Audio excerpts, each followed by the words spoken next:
শুভেন্দুর মতো ভালো মুখ্যমন্ত্রী হয় না, বললেন মিঠুন চক্রবর্তী।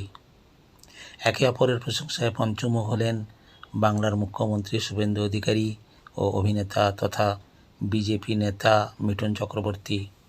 শুভেন্দু বললেন, বাংলায় বিজেপির জয়ের নেপথ্য কারিগর মিঠুন দা। উনি আমায় ফোন করে দেখা করতে চেয়েছিলেন।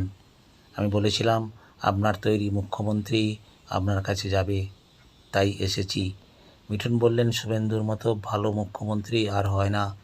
শপথ নেওয়ার পর থেকে কাজ করে চলেছে, আগামী দিনেও কাজ করে যাবে।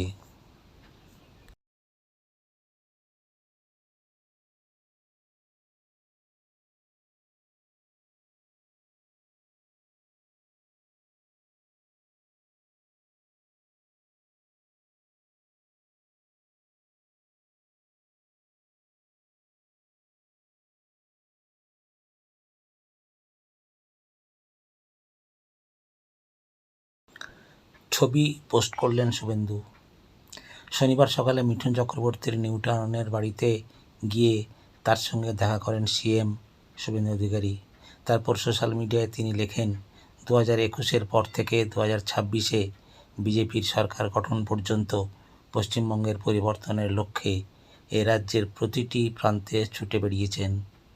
পশ্চিমবঙ্গের মা বোনদের উপর নির্যাতন বিরুদ্ধে সম্মানীয় শ্রী মিঠুন চক্রবর্তী মহোদয় গর্জে উঠে যেভাবে পাশে থেকেছেন, তার জন্য কুর্নিশ জানাই।